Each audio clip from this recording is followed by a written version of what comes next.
Hello you guys, this is Kim and bienvenidos to a timeless reading where there are no set dates or time frames to these messages, meaning at whatever moment in time you happen to stumble upon this video and decide to watch it, the messages can still apply to you. Of course, that is if they resonate with you. So before I give you a moment to choose your group, I would like to share with you how this reading is going to unfold. So it's fairly quick and simple. As always, I will start off the reading by sharing with you what I intuitively picked up on when connecting with the energy of your group. And then once I have done that, I will go ahead and shuffle the Art Oracle deck to get one card, since this is a one-card reading, to find out what is it that you need to hear at this moment. So this is basically an open message reading. We're not answering any specific questions or addressing any specific topic. We're just going with the flow here, being open to whatever messages that want to come through.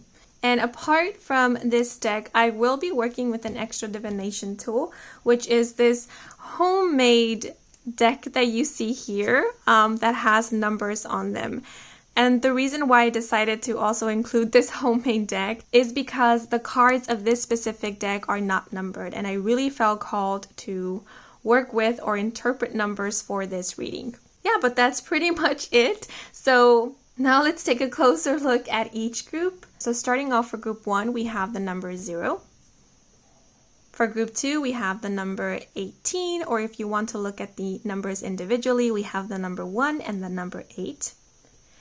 And for group 3, we have the numbers 9 and 10. So I will give you a moment to meditate upon these groups, see which of these numbers or number combinations call out to you, because the one that calls out to you will be your reading for today. Okay, and once you have chosen your group, then head on over to the comment section down below or the description box where the timestamp for each group is provided so that you can skip right on over to your reading. Okay, but now that you have done so, let's get right into your messages. Let's go. Hello you guys who chose group 1, bienvenidos to your reading. So this is a one-card reading, meaning I will only be pulling out one card. At least that is the intention, because you know, sometimes more than one card falls out at the same time. But I'm simply gonna go with the flow here, tap into the energy of this group and see what is it that spirit, your guides, wants for you to hear at this moment. I will also be using an extra little divination tool, which is basically a homemade mini deck that has numbers on it, since the cards of this deck aren't numbered. But as always, I will start off by sharing with you what I intuitively picked up on when connecting with the energy of your group, and then I will go ahead and shuffle the deck. So I did see the color yellow in my mind's eye when tapping into this group's energy. The color yellow makes me think of the solar plexus chakra, which is the energy center that has to do with confidence, self-esteem, self-worth, personal identity, and so forth. It is also a chakra that is associated with or connected to masculine energy. So it could be that at this moment you're either being called to or you're starting to connect more with your masculine energy, since we all have both masculine and feminine. It's the yin and the yang within all of us. Or this is Spirit's way of saying at this moment you are very in your power, because the word that just came to mind was the word strength. So you could be tapping into your inner strength or recognizing, becoming aware of what your inner strength means or what inner strength means to you personally. You know, because inner strength or strength can manifest differently for each person. It doesn't always look the same, and it could change over time for each individual. You know, over time we learn to deal with things differently, or over time we tap into new aspects of ourselves. We go deeper. Our definition of strength changes, our priorities shift, and so forth. So how you show up in the face of adversity could change. And I feel like for some, it has changed. It is different now. I get the feeling of you are not the same person that you were I don't know, a few months ago or a few years ago, possibly even a few weeks ago, because I am picking up on this strong vibe of empowerment or being in your power, of someone coming into their own. That's the vibe I'm feeling. And one of the things I also notice is that you guys are highly intuitive. I know that we are all intuitive at some level, but for you guys, it feels like you have a very strong intuition. And the interesting thing about your energy is that I feel some of you don't even realize that you're highly intuitive. Or you might not identify it as intuition. Maybe you have a different name for it or a different label, or you think of it differently. Yeah, because I feel like some of you might think of it as being observant or being practical or logical is the way that is coming to mind. Yeah, some of you might even think of it as luck, being lucky or fortunate. I don't know if that's downplaying it or just seeing it from a different perspective, but if it is you downplaying your intuitive gifts or your ability to feel, sense energy. Oh my goodness, I just noticed the smoke from the incense. You can't really see it with the camera, but it looked like a rainbow. Yeah, I feel like you guys are very tapped in, or you're very aware of energy. Some of you might even have the ability to see auras or see energy. You might even have very strong psychic abilities, but again, some of you might not identify it as such. Some of you might even think of it as a sixth sense. You just know stuff. That's the vibe I get. Like, you just know stuff, or maybe you don't see anything in your mind's eye. Maybe you don't hear anything in your mind, like messages and such, but you just know. Like, when the time comes, you know what to do, or you know what to say, or you know who to trust. And most of the time, you hit it right on the nail. The smoke that this incense is giving off, it's making very beautiful forms. It looks very elegant, but also very mystical. Yeah, so you guys might be psychics or mystics. You know, everyone has psychic abilities, intuitive abilities. Yet some of us are more open to it or more tapped in. Sometimes we are aware of it and sometimes we aren't. And for you guys, I feel it's half and half. Some of you might be aware of it, some of you might not, or some of you might downplay your gifts, or you might just have a different name for it. Yeah, but the overall vibe I'm getting for you guys is that you are starting to trust yourself more and more. Your self-trust is growing deeper and stronger, and you are starting to be more, is confident the right word? Okay, I'll say confident in your ability to make decisions, in your ability to stand in your power, or being okay with standing or being in your power. Yeah, because for those of us who are not used to, you know, being in our power, feeling confident about ourselves or being assertive, stepping into that energy might be a bit uncomfortable at first. But for you, I feel like you have been practicing being in that energy, or you have been in that energy already for quite some time, and so you're starting to be more comfortable with it. You know, speaking your mind or speaking your truth or standing up for what you believe in, believing in yourself, feeling good about yourself, being okay with feeling good about yourself. Not feeling or thinking that it's a bad thing to feel good about yourself or to think good about yourself or even think highly of yourself. Yeah. And if you feel like you're not yet in that energy, then this could be the energy that you are getting ready to step into. Okay.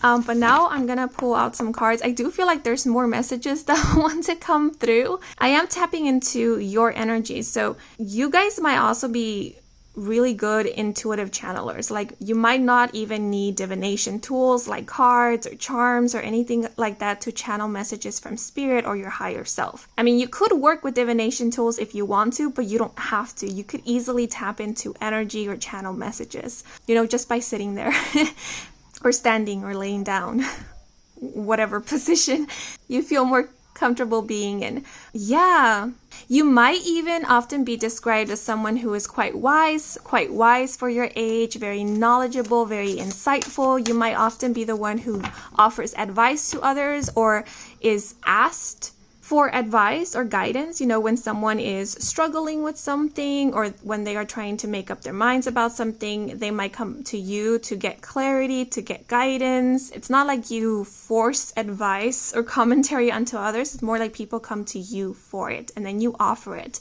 kindly and freely. Some of you might actually provide a service such as this. Oh, you could be counselors, you could be therapists, or you could be intuitive readers, energy healers, psychics of sorts, or you might be looking into that or might be interested in doing something along those lines. And if so, maybe this is your confirmation that that's a good idea, that this is a path that could possibly bring you a lot of fulfillment, that could really assist with you bettering your skills or strengthening your gifts, and it could also provide assistance or help or be of benefit to others. Yeah, you see, a lot is coming through. But yeah, let me pull out a card. The word humble came to mind. I feel like you guys are quite humble, or like I said, maybe not humble, but you tend to downplay yourself or downplay your gifts or downplay your skills. Yeah, because I feel like some of you might not even think of like this ability to be intuitive or this ability to help others through guidance and advice. Maybe some of you are really good listeners, and again, you might not think of that as a gift or as a skill, but Spirit is coming through to say, or your higher self is coming through to say, no, this is a skill. This is a beautiful, beautiful gift that you have. And if you want to, if you are willing to, if it is something that you are interested in, you could explore more of it or work with it in some way. The word exploit came to mind. I don't know why it came to mind. Maybe Spirit is saying you don't have to exploit these gifts, or working with these gifts is not about exploiting them. Or maybe some of you think that if you work with these gifts or if you provide a service that has something to do with these gifts or skills of yours, it will be like an exploitation. Yeah, if you have that mentality, maybe look more into it. Why do you feel that way? Why do you feel you're using your gifts, like exploiting them instead of like working with them? Now I'm being brought to past lives or other lives. Maybe you are currently tapped into an energy of another life where these gifts were exploited in some way. And so the fear that you have right now to work with these gifts could be coming from another life, another energy of another timeline or something like that. Or it could be that in this lifetime, your gifts or your skills were exploited in some way or made use of in a way that wasn't in alignment with you or wasn't ethical. Yeah, so maybe there is something to look into there if that resonates with you. The message that is coming to mind right now is it doesn't have to be that way. It doesn't have to be that way.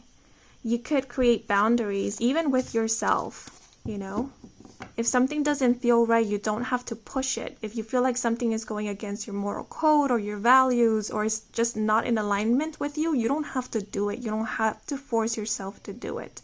But working with your gifts or working with your skills or your abilities, however it is that you want to see it, is not something dirty. It's not something to be ashamed of. It's not something negative or bad. It could be a beautiful experience and it could be something beautiful. Yeah, it depends on how you perceive it. Depends on how you approach it. Okay, but now I'm going to pull out a card.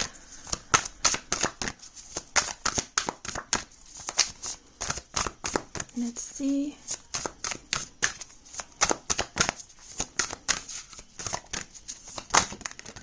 Is it this one? Okay, this one. And we have, okay, you guys, give me a moment. I have to look up how to pronounce these names because I tend to struggle a lot with names. So just give me a moment. Okay, so I believe it's pronounced Marcel Duchamp with the message, "Scandal before stardom. Making it look easy is hard. May your bathroom humor leave a serious legacy." Okay, so when I was looking up how to pronounce this name, the word shame came to mind. And I did mention how some of you could be hesitant to work with your gifts or your abilities because of a certain fear or a certain belief or a certain perspective that you have. But, it could very well have something to do with shame. And it's interesting because the solar plexus did come up for you guys. And oftentimes this energy center, when it's blocked by shame.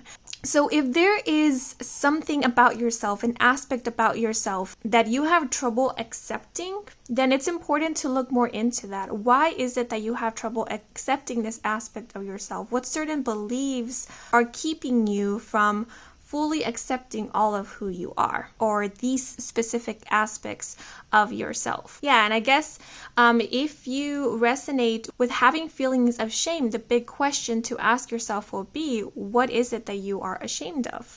Shame is often created from disappointment. So what are your biggest disappointments?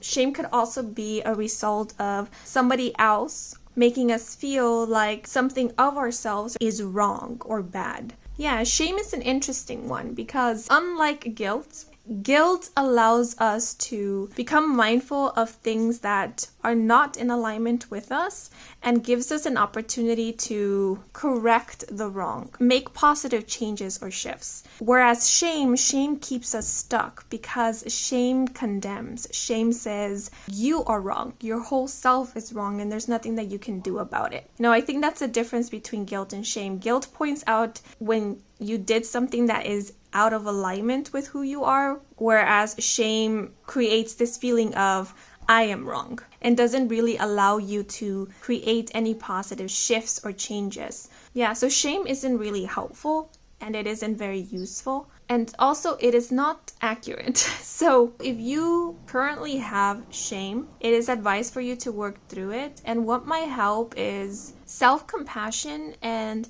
challenging these beliefs that shame has you thinking are true or real. Reframing the negative mindset or the negative beliefs that you have about yourself or an aspect about yourself. Moving away from condemnation, from judgment. You could even try to look at yourself as if you were somebody else and having compassion for that other person.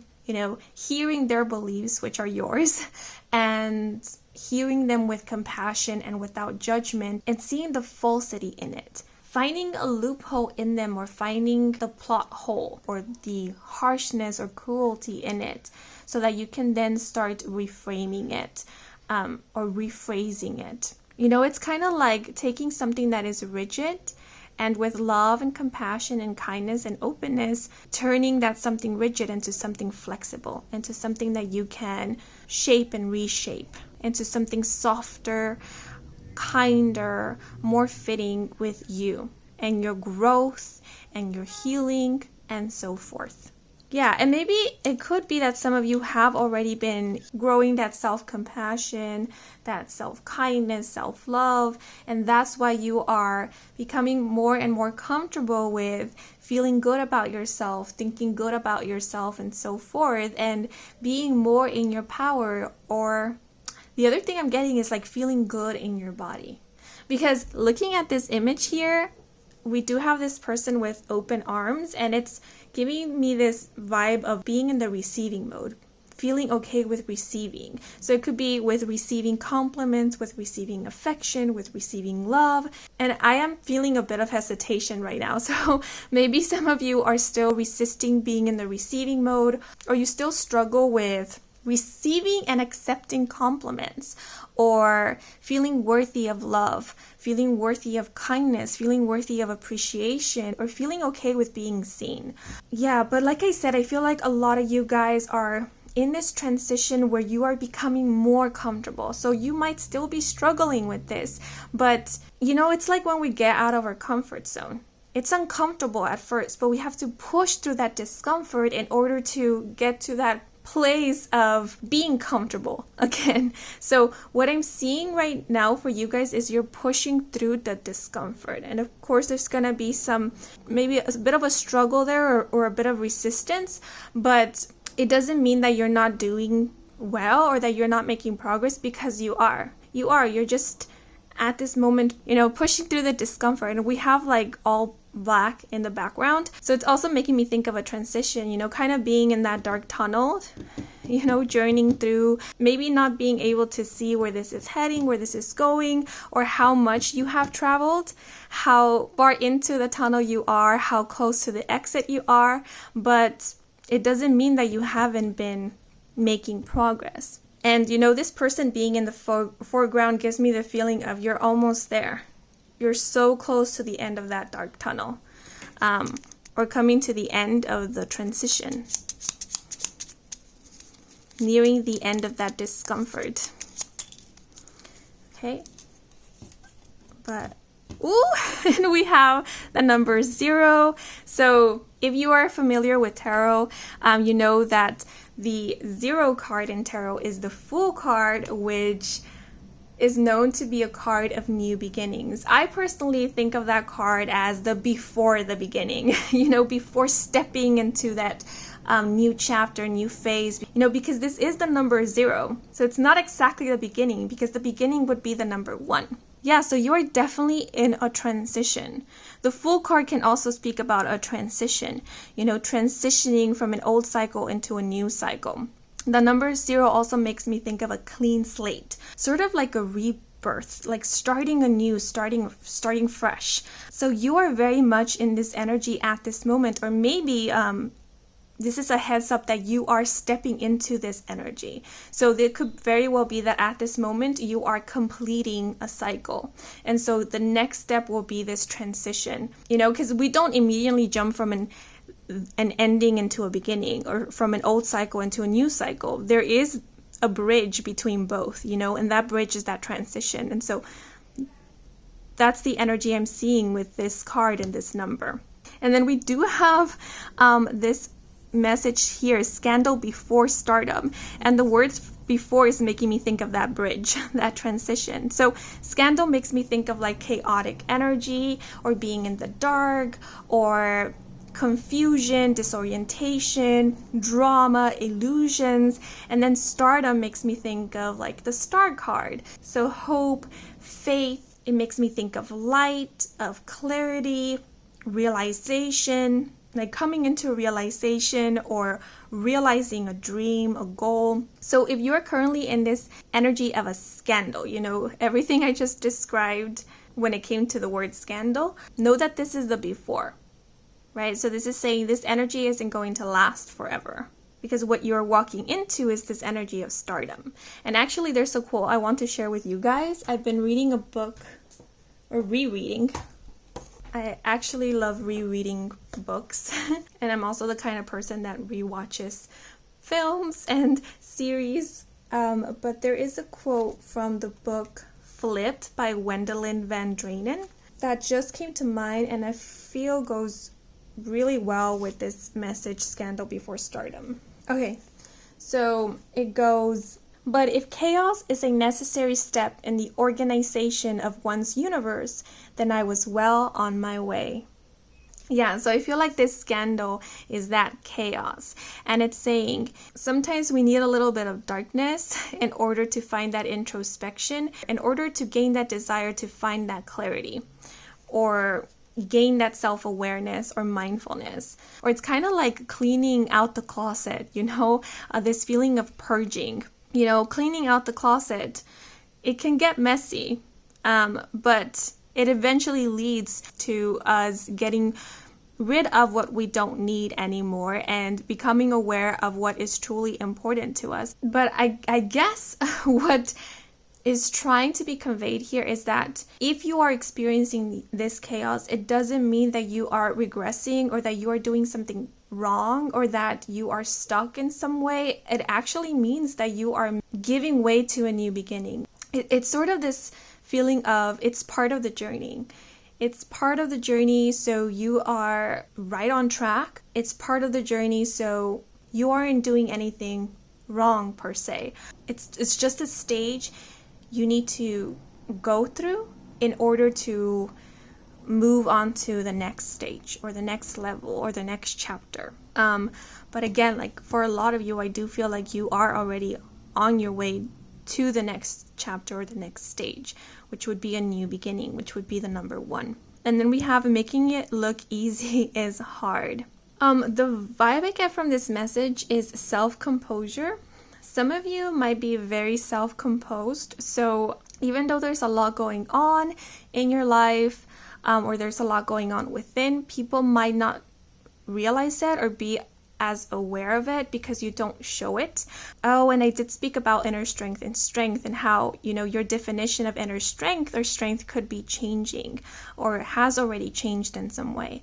And what I'm getting with this message is that for some of you, you could have defined strength as needing to hold it together or needing to hold it in, like holding your emotions, not express what you're truly feeling, or not showing your weak side, in quotations, weak side, by being emotionally expressive or being vulnerable. Or it could have been something like being strong means needing to push through. Yeah, I get this feeling of the 10 of Wands in tarot. It's like, or the 9 of Wands. It's like pushing through, not taking any breaks to rest or to make sense of things or to feel through what it is that you're feeling. It's just like pushing through everything. Yeah, and if so, again, I feel like your definition of strength is changing. Maybe now you are looking at strength or inner strength as it being okay to acknowledge your feelings. You could be thinking of vulnerability as a strength and no longer as a weakness. Or the other thing I'm getting from making it look easy as hard is some of you could have had a mentality that things needed to be easy in order for them to be valid. Like an example that is coming to mind is someone who believes that in order for themselves to be talented at something means that it has to come easy to them. They can't struggle with it. And that kind of mentality could have kept you from pursuing a lot of things or committing to certain things. An example that is coming to mind is playing the guitar. If you're really passionate about the guitar and you are quite skillful at it, but as any beginner, you kind of fumble and stumble at first, or you find that you do need to practice more than somebody else, or it's taking you a little bit longer to get at a certain level than somebody else or than you expected. The belief of, because it's taking me longer, or because I'm struggling a bit more, or because I need to practice more, means that I am not good at this, or this is not for me. That kind of mentality will have stopped you from pursuing or continuing playing the guitar, and eventually would have led to you abandoning a dream of yours or a passion, But what I'm seeing here is that your perspective is shifting, where you're seeing that, no, putting effort into something or taking longer than expected doesn't mean that you're not good, or you won't become good or skilled at it, or that there won't be progress. It just means that it requires a little bit more effort and practice, and most things do. Even people who are known as prodigies or who are quite good at something from the get-go, they still need to practice. They still make mistakes along the way. So practice and effort is inevitable. Yeah, and I feel like this mindset shift is opening more doors for you, or is allowing for you to explore more things that you are wanting to explore, and for you to tap more into your potential. Maybe potential is not the best term to use, but tap into your skills or tap into your abilities. The other thing I'm getting with making it look easy is hard is you don't always have to come off as perfect or effortless, because no one is perfect. No one is. And pretending to be just creates a lot of stress. It creates a lot of stress because we have to always be on the lookout. We always have to be super mindful of ourselves, and we can end up being really hard on ourselves when we end up showing our humanness, or when we end up showing our true selves, which is an imperfect us. And that could lead to shame, that could lead to a blocked or hurt solar plexus chakra, because we are not accepting ourselves as we are. Instead, we are holding this expectation, a really high standard, and we are beating ourselves up to meet that high standard or expectation. So now looking at this image, at this person with their open arms, it's like letting go of these unrealistic standards or expectations that you have of yourself, or maybe that other people have projected onto you or placed upon you. It's releasing all of it so that you can find yourself, so that you can reconnect with yourself and feel okay with who you are right now. And accepting ourselves as we are doesn't mean that, how do I say it, we settle, or doesn't mean that we lose the motivation to continue growing and expanding and getting to know ourselves more and more. No, we can accept ourselves as we are while still wanting to improve, or still wanting to grow, or still wanting to get to know more and different aspects of ourselves. Yeah, so you don't have to be perfect for anyone, and especially behind closed doors. Don't feel like you need to be perfect for yourself. That might be a weird message, but it's okay for you to stumble and fumble. It's okay for you not to know everything. It's okay for you to try and retry and guess sometimes when you're not so sure. It's okay for you to be a dork. And this might sound a bit weird to say, but it's okay for you to make a fool out of yourselves every once in a while. Like, I feel like what you guys are also getting comfortable with is not taking yourself so seriously, maybe. Acknowledging yourself as a perfectly imperfect human and seeing the beauty in the imperfection. You know, because it's those quote-unquote quirks or imperfections that make us who we are, that separates us from the rest or creates that individuality, makes us unique. And I'm now being reminded of a scene from Good Will Hunting with Robin Williams, where he is, well, the actor Robin Williams. I forgot the character's name, but he is recalling moments with his wife who has passed on. And what he recalls is not like this perfect version of her, but all of her, like her little quirks and the not so perfect things about her. And he kind of goes on to say that these are the things that he misses about her the most, because these are the things that made her who she was. And these are the moments, you know, the silly moments, the goofy moments that he cherishes the most.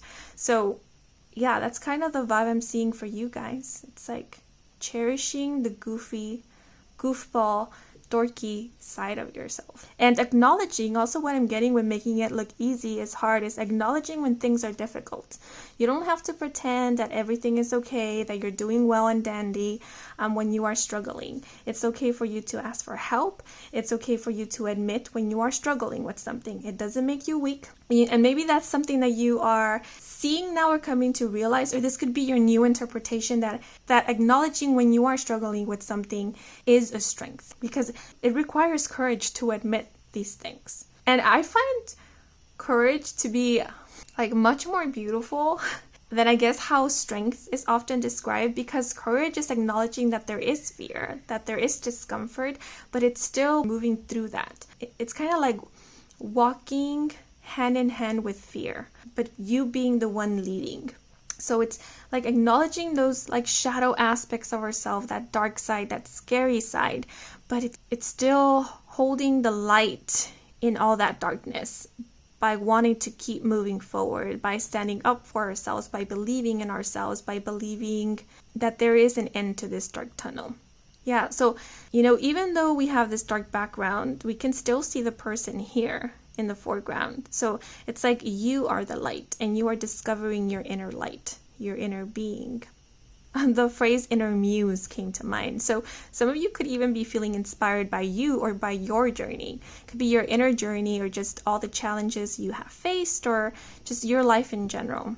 Yeah, but you don't have to pretend is the overall message. You don't have to pretend to be anything or anyone or pretend anything.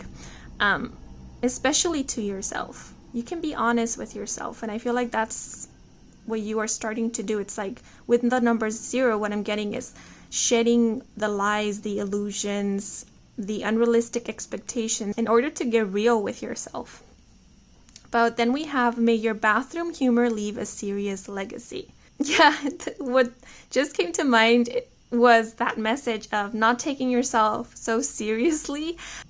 I feel like that message, not taking yourself so seriously, could be like a double-edged sword, because I don't know, if we take it to the extreme, it could lead to you downplaying yourself or undermining yourself. Or sometimes I think of it as like it could lead to self-deprecation. So it's not about taking yourself unseriously in that extreme, but it's more like it's okay to let loose sometimes, you know? And maybe not a lot of people will resonate with this. And of course, this is just advice. These are just messages. So take what resonates with you. If you don't click with it, if you don't align with it, then just let it be. But with may your bathroom mirror leave a serious legacy, it's also like, maybe it's okay to kind of poke fun at yourself every now and then. It's not to the point where you are self-deprecating, but just, where you see the humor in yourself without shaming yourself or being hard on yourself. Like, for example, just to give you an example, let's say if you're walking down the street and you trip on a pebble. Being hard on yourself would be like, oh, damn it, like, you're so dumb, how come you didn't see that? Or how could you have tripped on a pebble, for crying out loud? Because that kind of behavior and mentality could ruin the rest of your day. Or you could end up hating on that poor little pebble that just happened to be there. But if you have that like sense of humor, if you could be more loose and have a laugh at the situation, you could trip on that pebble and then laugh it off. Have a laugh about it. Like, whoops, that was a scare, or that little pebble is made of steel, something like that. It's like where it's not going to ruin your day. It's not going to ruin your perspective of yourself, or have you feeling bad about yourself, or thinking badly about yourself, or thinking badly about an innocent little pebble. Like, it's stuff like that. And I also see like you connecting more with your humor, because the Fool card, which is the 0 card in tarot, could also speak about the inner child. So this could be something like reconnecting with your inner child, with your playfulness, your childlike wonder, or allowing yourself to be a bit childish from time to time. We don't always have to be so mature and adultish or adulting all the time. We can allow ourselves to fool around, or be foolish, or be dorky, have fun, joke around, make jokes. I don't know why it just came to mind, not at the expense of others, but just, have fun and be playful, make jokes. And this could very well be the energy that you're stepping into. Like, you're starting to let loose more, and this new beginning is you feeling okay with connecting more with that childlike part of yourself. Maybe some of you held shame when it came to your inner child or your childlike wonder, and you're starting to reconnect more and more with that side of yourself. Like, I'm seeing a balance here. Like, it's okay for you to be serious about things or get serious every now and then, but it's also okay for you to not be so serious every now and then. It's like finding that beautiful balance, like knowing when's the right time and right place to be serious, and when's the right time and right place to be unserious, to be playful. And when you can kind of just give 0 Fs, 0 Fs, because we do have this person wearing this like very flashy coats. Yeah, and maybe one day you feel like going to the ice cream parlor or shop, whatever it is called these days, with the most expensive coat or with a very fancy hat. And it's like, you don't have to dress up to go get ice cream, but you are in the mood to do so, so why not? So it's kind of those things. I'm seeing, I think it's a wheel in the background, and what I'm getting from this, it's like movement. There's movement. Things are turning around for you, or you're intentionally turning things around for yourself. And it's because I feel like you are letting go of old beliefs, of old programmings. It's like you're reprogramming your mind or your subconscious. Yeah, all this darkness in the background could also be speaking about the subconscious. You're tapping into your subconscious and reprogramming it in some way, which allows for you to step into this new energy. Yeah, and with serious legacy, it's like the more you allow yourself to be imperfect or just be yourself, the more of an impact you will leave. Now, this could be an impact in your career, in your field, in your profession, in a line of work, in an industry, but it could also be leaving an impact on others. Because the number 0 could also represent freedom or being free. And so, when people show their imperfect side, it kind of creates a space where we can also allow ourselves to be. Like, we also don't have to put on a show or pretend to be like this perfect version of ourselves. We can also let loose. I feel like that's what you will be creating. It's like, this safe space where people could just be. Because I feel like you guys will be accomplishing a lot, or you have accomplished a lot. And this could be different for each one of you. Like, this could be accomplishing a lot in your career, in your studies, in your profession, in your work, in your self-development. Success is whatever success means to you personally. Like, and so people could be looking up to you. It could be strangers, it could be an audience, it could be a group of people, a community, or it could be just your family members, people that know you, your friends, colleagues. They could be looking up to you, and they could be thinking of you as like this perfect person, kind of like idolizing you or putting you on a pedestal. But instead of you playing that role of the perfect person, of the idol, you're coming down that pedestal and you're meeting these people eye to eye, saying, like, acknowledging all your accomplishments, but also acknowledging that, hey, I'm also human, I'm also learning. I also made a lot of mistakes along the way to reaching this point where I am at. Like, and that kind of allows the people who are looking up to you to kind of relax and not be so hard on themselves. And it kind of also gives them hope, because sometimes when we idolize certain people that we look up to, we start comparing ourselves to them. And because we have put them on a pedestal, we think, oh, I'll never be able to match up. I'll never be able to accomplish what they did because they're so perfect, and I obviously am not. And so that could discourage a lot of people from pursuing their dreams. But like, what you're doing is you're coming down that pedestal and saying, hey, no, look, I kind of started off where you are at right now. And I had all the insecurities or the same worries as you, or I have gone through the same challenges as you have, or something very similar. But look, I learned that it's okay. It's okay to like make mistakes. It's okay to try again if you need to, or it's okay to, like, I feel the word quit has a negative connotation to it, so I'm kind of always wary to use it. But it's like, it's okay to realize when something isn't working out and when you no longer want to keep trying, and it's okay to let go of it and try something else. Like, it's okay. Like, there's nothing wrong with being you. There's nothing wrong with being human. Yeah, so that's what I am seeing here, which is like such a great, raw, real energy. And with Marcel, some of you could be like, or you could think of yourself as being in your later years. That's a bit ambiguous, but I'll just leave it at that.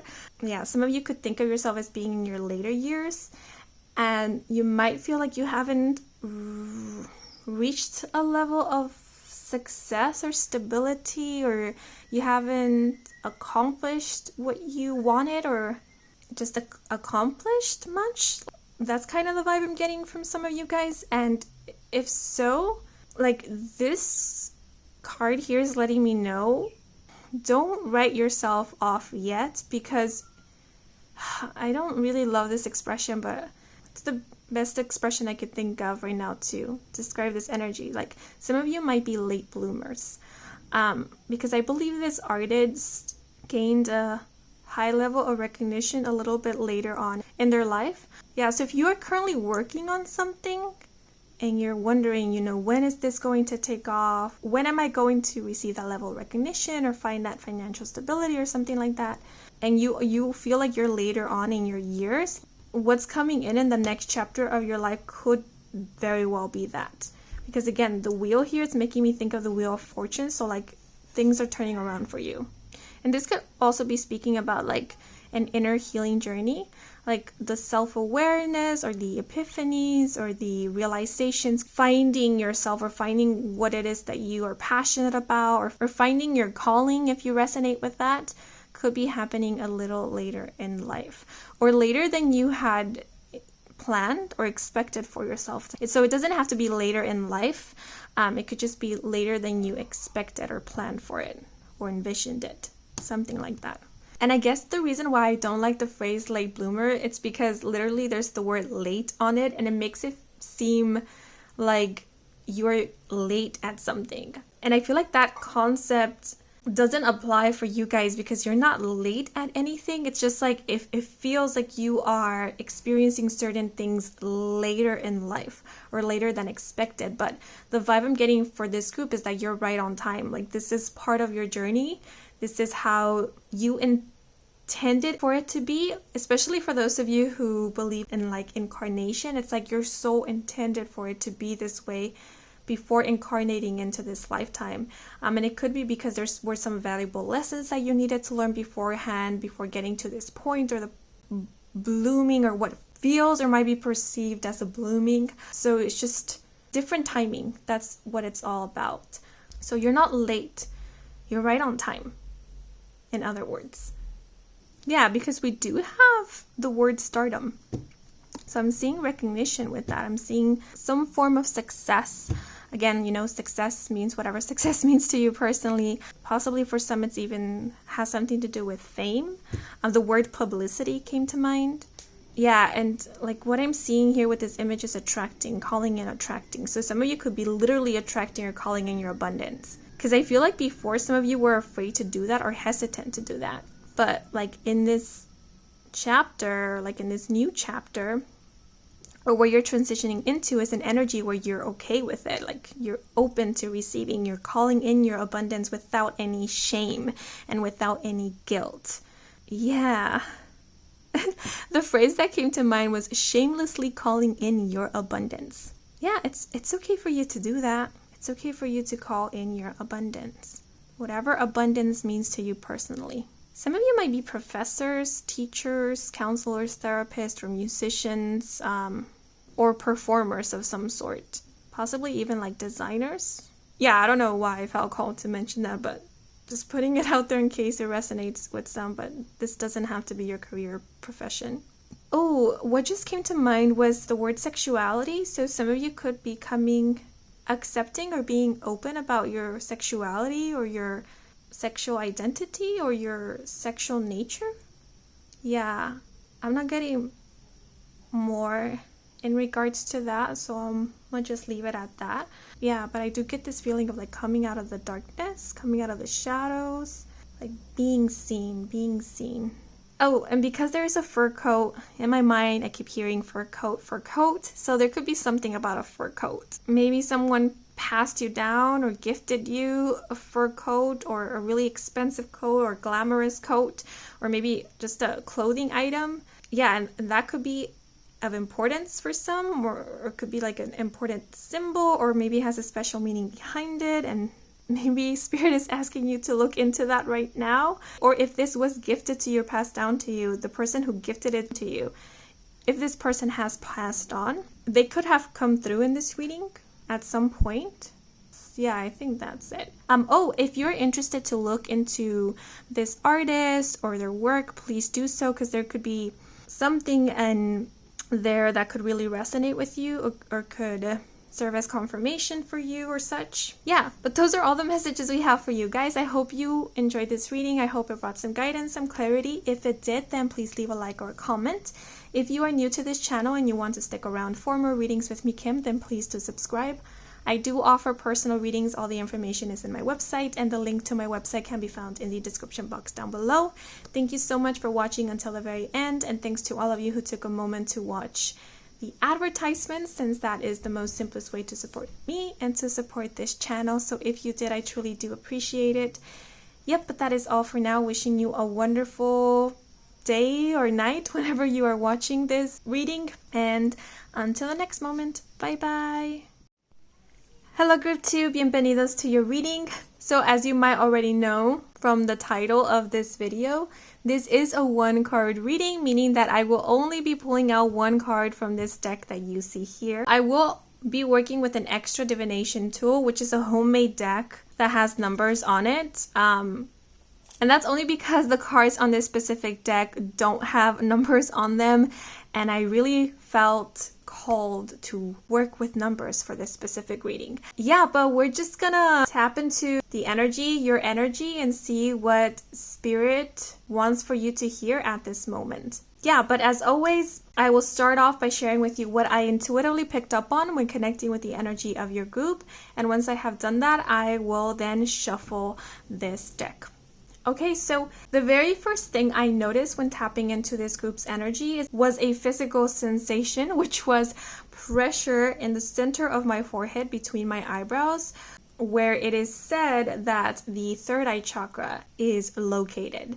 So this could be indicating that you could be very connected to your third eye chakra or have a very strong third eye chakra. But what I'm also seeing is that you guys could have the ability of foresight, or you could be visionaries.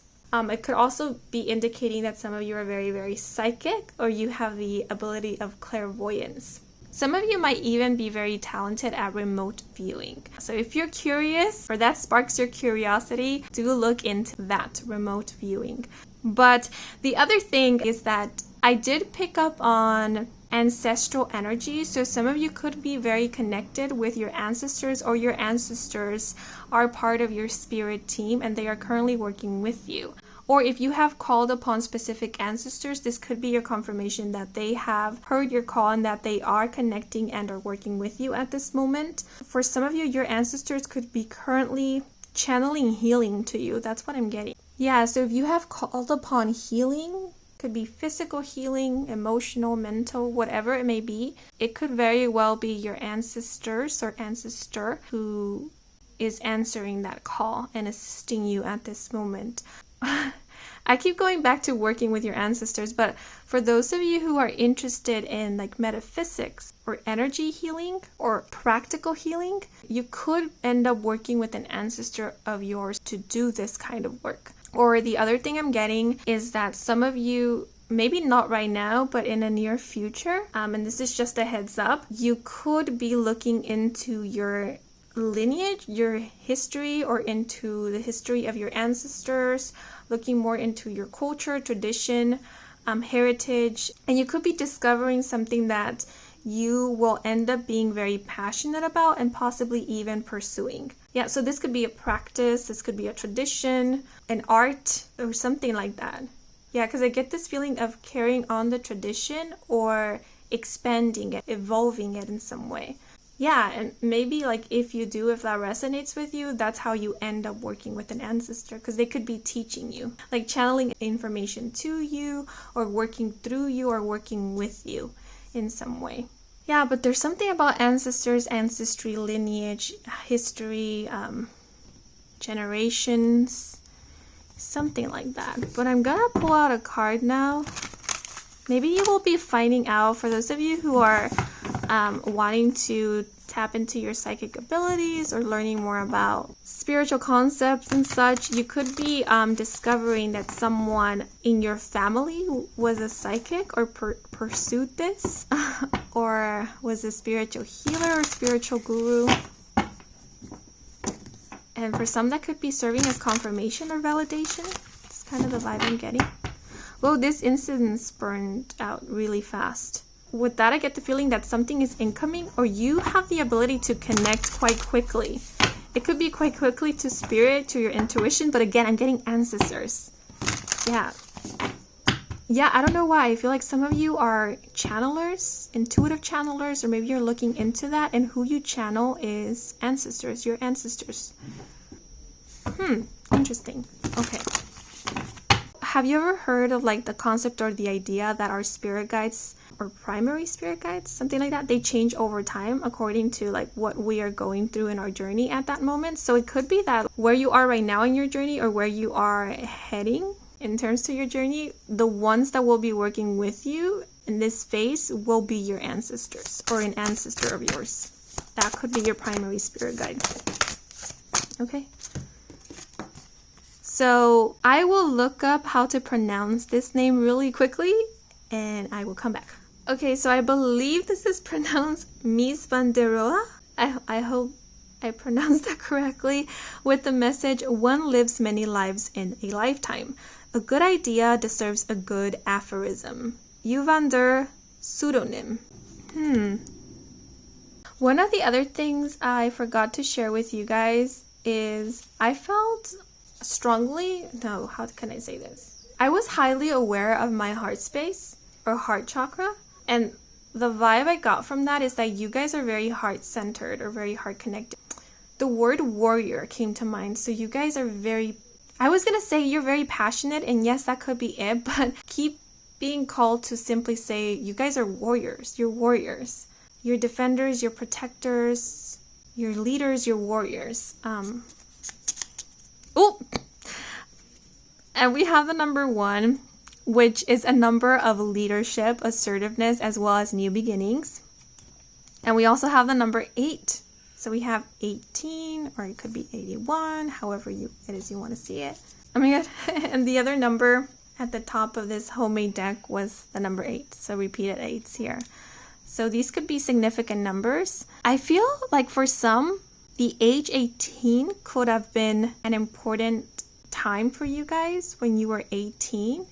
Maybe something pivotal or life-changing happened during that time or around that time. These numbers could also be indicating life path numbers. So some of you could either be a life path number 1 or a life path number 8. And if so, this is here simply to serve as extra confirmation. If you do happen to be one of these life path numbers, the other life path number could be of someone that you will either be working, collaborating, or partnering up with. Yeah, so for example, if you're a life path number 1, your business partner or the person that you will be collaborating with in the future could be a life path number 8. These could also be representing months, so the month of January or the month of August could be of significance. I'm also seeing the year 2018, so for some that could have been a pivotal, significant, or transformative year. Also the 18th of a month could be of importance for some. Yeah, but what I was going to say before I get into these numbers, the message "one lives many lives in a lifetime" made me think of past lives or other lives, and I was going on and on about ancestors.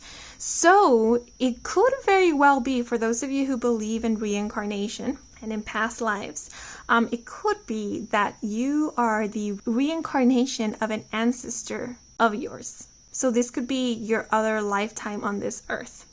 And that's why you are working with this ancestor, because it's like you're carrying on the knowledge of a past life, or you're pursuing something very similar to what you pursued in this other life or past life. And then that's interesting because we have the number 8 here, which 8 is often associated with abundance.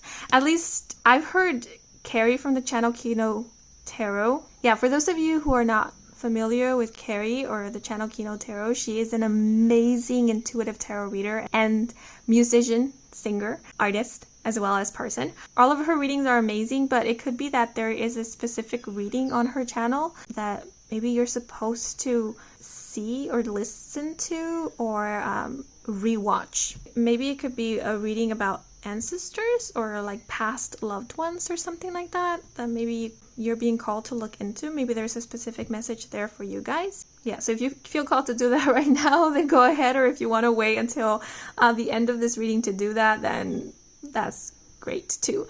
But I was going to say that I have heard Carrie from the channel Kino Tarot say that the number 8 for her represents abundance. So I am feeling called to give that same interpretation for the number 8 for you guys. But I personally associate the number 8 with like work or practicing on a skill or working on improving a skill or just work in general, like career or a profession, a line of work. Yeah, what I was saying is that I do feel like some of you could in this lifetime be called to pursue a passion, a calling, or a practice that you could have pursued in a previous life. Or if you don't believe in past lives or reincarnation, this could be something that an ancestor of yours or someone in your family pursued. Yeah, but I do strongly get this feeling of like past lives with this message. But I also feel what this message is trying to convey is pretty self-explanatory. You know, one lives many lives in a lifetime, meaning that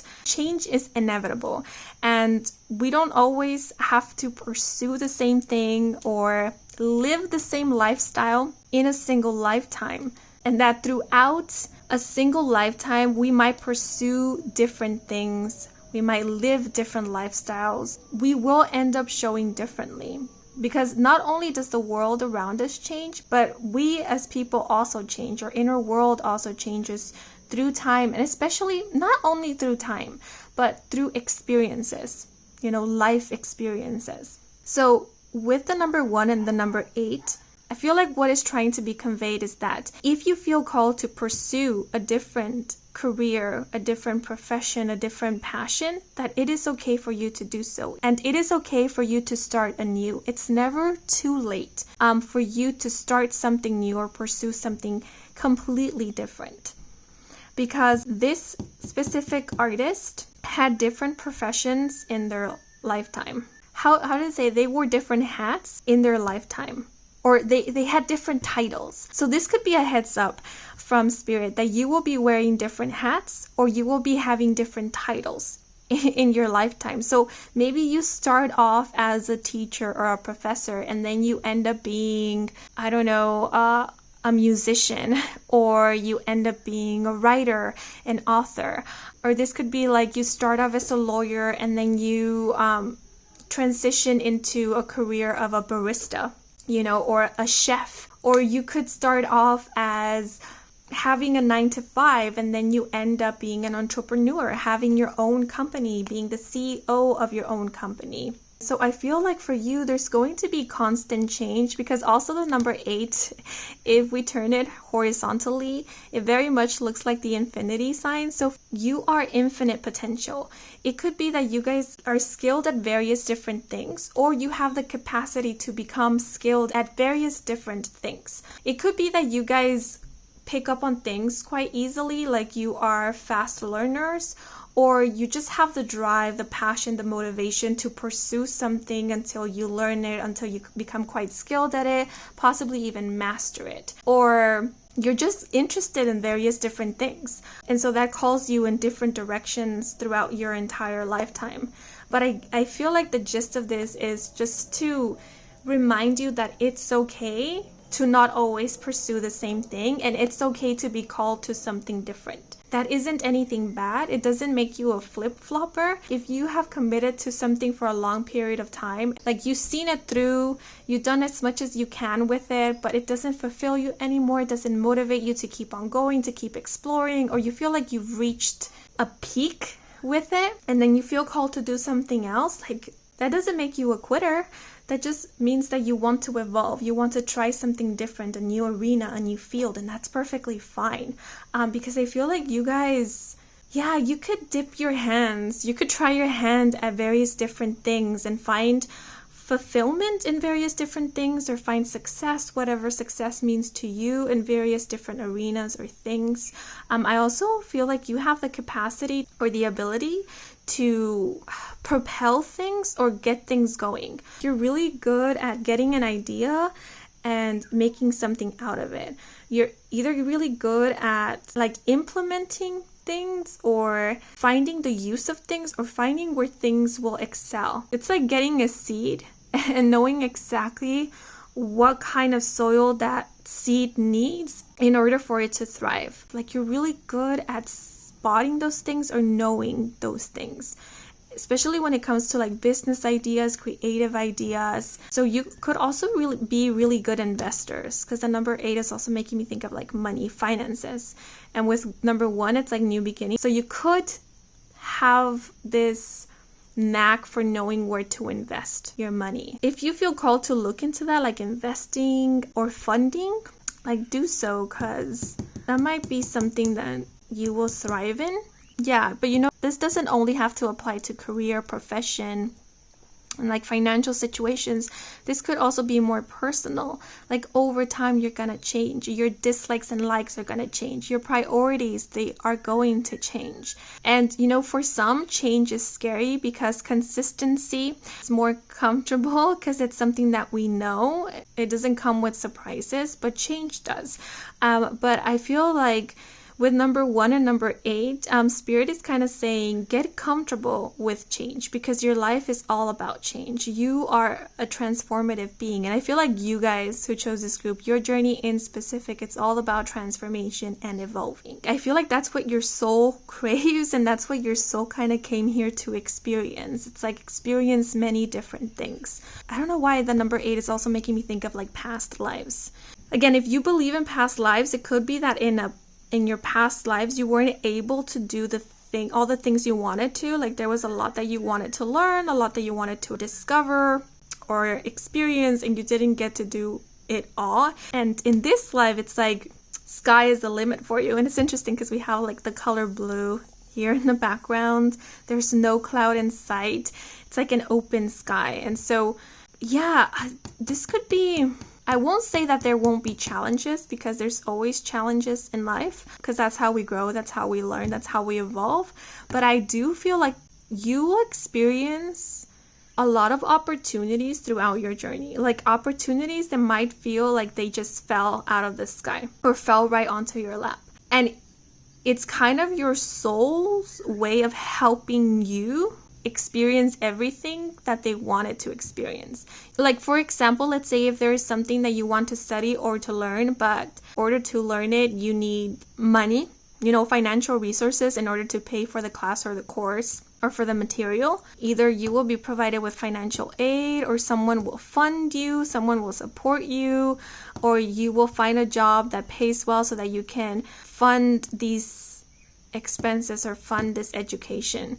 Yeah, it's something like that. Like whatever it is that you need in order to do the thing that you feel called to, you will receive it or have it in some way. Yeah, so there might be times in which it will come very, very easy. Like it will be handed to you, or that's the way it's going to feel like. Or you will gain some opportunity for you to get what it is that you need to do the thing that you want. Like for example, if you need financial resources, it's getting a well-paying job. Or a job that is flexible with its hours, or a job that gives off scholarships. Yeah, and for those of you who are interested to go back to school, this could even be a heads up that some of you could be going back to school later in life. Or maybe you think you will never go back to school or never take a course or a class again. And like this is a heads up like, oh, maybe you're speaking a little too soon because it's very possible that in the future you will end up going back to school or taking a course or doing something like self-learning, like investing in materials for educational purposes. Yeah, so this could be something like learning a language, or the word horticulturist keeps coming to mind. Also, homeopathy came to mind, so some of you could be interested in that. Yeah, I guess this is just a heads up for a lot of you that your path will be changing soon. If you think you have found your calling, it's not to say that you haven't. You have. It's just that this won't always be your calling. You will have a new calling later on in the future or in the near future for some. Yeah, so like all the different paths that you will take, all of them are valid. All of them are important. Like they are all pivotal when it comes to your journey. So if you switch paths at some point in your life, don't feel like the path that you were on before was the wrong one, because that's not the vibe I'm getting. Like every path you take is a path worthwhile. It's a path worth it. So don't ever feel like you wasted time on something because you didn't. Yeah, the other thing I'm getting here with 8 is also, I'm thinking of like the 8th house in astrology, which is all about rebirth and transformation. And the number 1, I'm thinking of like the 1st house in astrology, which is like about the self. So you will be experiencing a lot of self transformations in your life. You will be reaching a lot of points in your journey where you don't feel like the same person. Not only you, but also the people around you will notice this transformation. You could be undergoing a lot of physical transformations, but I also feel like this has to do with your personality, with your perspectives in life, your beliefs and such. They will be changing and changing drastically throughout your life. So when you look back, you'll think, oh my goodness, when I was 15, has nothing to do when I was like 25, and now that I'm 35, I'm like a completely different person. It feels like completely different lives. Yeah, that's kind of the vibe I'm getting for you guys. So you guys are learning a lot in this lifetime. You're accumulating a lot of knowledge. You could also be undergoing a lot of lessons, but again, it's all for your evolution, all for your growth, personal and spiritual. Soul growth is what I'm getting. But with a good idea deserves a good aphorism. I believe this is the person who coined the aphorism, less is more. When it comes to your ideas, don't feel like you have to go over the top with them, because sometimes less is more. You know, knowing when to stop is important. So what is trying to be said here? I'm getting different ideas or messages. An example that is coming to mind is that of a baker.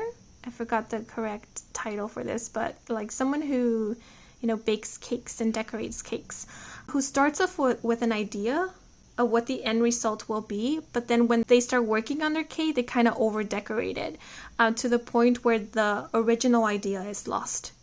And you can't really make sense of what the cake is or is supposed to be. Like the idea gets lost in the frills, in the excessive. Another example that is coming to mind is someone who has a beautiful idea, but they think it and overthink it and overanalyze it so much so that it's like an overkill. They kind of kill the original idea by overthinking it so much, because either they don't end up executing it, or they kind of distort it into something that isn't as appealing as the original idea. Yeah, the other example that is coming to mind is someone who has an idea, but then they share it with everyone. They share it so much and talk about it so much that it gets lost in the communication. It's like spending more energy in talking about it than actually working on it. And so when it comes to actually work on it, we don't have the motivation for it anymore, because we kind of spent all that motivation just talking about it or just thinking about it. Yeah, so with the number 1 and number 8, it's like I'm seeing a message here of being careful of your priorities. Like also being careful of where you spend or invest your energy, or how you invest your energy. Yeah, because working more or doing more doesn't mean better and doesn't assure anything. All that it assures is more work. So be careful as to how you prioritize your energy, or what the priorities are and what the goal is. Yeah, so like when you get an idea, keep that original idea in mind. Keep it in mind. So when you start doing the planning and the implementing and the executing it, you can go back to that original idea and see, like, is that original idea lost with all this extra detail? And if so, am I okay with that? And if I'm not, what do I need to take out, remove, so that the original idea could come through? And I just heard a ringing in my right ear. For some, hearing a ringing in your right ear could be like your guides, or maybe even your ancestors' way of letting you know this is where you need to stop. Or you're going overboard, or you're getting sidetracked, or you're getting distracted, or you're losing the point. So it's kind of a blunt and very straightforward way of saying get to the point. Because the point is what matters. The rest is excess. So that's kind of the feeling I'm getting with you guys. Maybe you tend to kind of lose focus of what really matters, or you get caught up in the details and the excess stuff that you forget the true point of something, especially when it comes to your ideas or your creations or what you're doing. This could also be a heads up, like for those of you who will end up being entrepreneurs. Remember what truly matters. Don't get carried away by like the financial profit, or like the image or the success, the recognition, or keeping your top spot or something like that. Remember what truly matters. I'm not saying this will be the case, but this is the scenario that is coming to mind as an example. This could be someone who could end up being like the head of a label, managing several artists, and ends up getting consumed by the chase for success or for wealth, recognition, and such, that they focus more on profit, on money, on image, and they forget about their artist. They forget about the artistry. Yeah, so this could be someone who focuses more on quantity over quality, you know? It's more about how much instead of like the quality of each thing. So just a heads up about that. And I feel like it could also be the other side of the coin where you're focusing so much on perfection that you don't end up putting anything out there.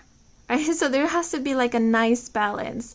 Be mindful that you are not so consumed in creating something so perfect that you never end up creating anything, or you never end up finishing your creations, or you never end up executing your ideas. Because remember, perfection doesn't exist. So it's not about reaching perfection. It's just about reaching a level of satisfaction and making sure that the original point or the original idea is what is coming across at the end. Yeah, so with this sentence, a good idea deserves a good aphorism. You guys will have a lot of good ideas.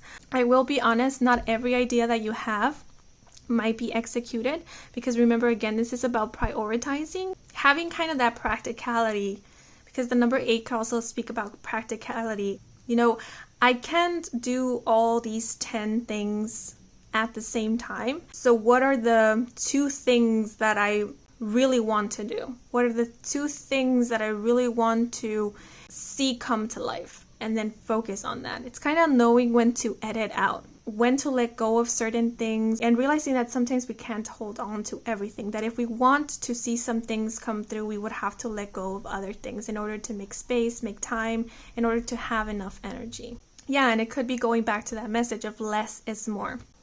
Doing more, having more on your plate doesn't guarantee success, doesn't guarantee fame, doesn't guarantee stability, but it could guarantee a burnout. It could guarantee sometimes even disappointment, because we won't end up getting to do all the things that we planned to do or wanted to do or expected to do, and that could lead to disappointment. Yeah, it's okay for you to prioritize and for you to leave certain things behind, or for you to leave them for the future.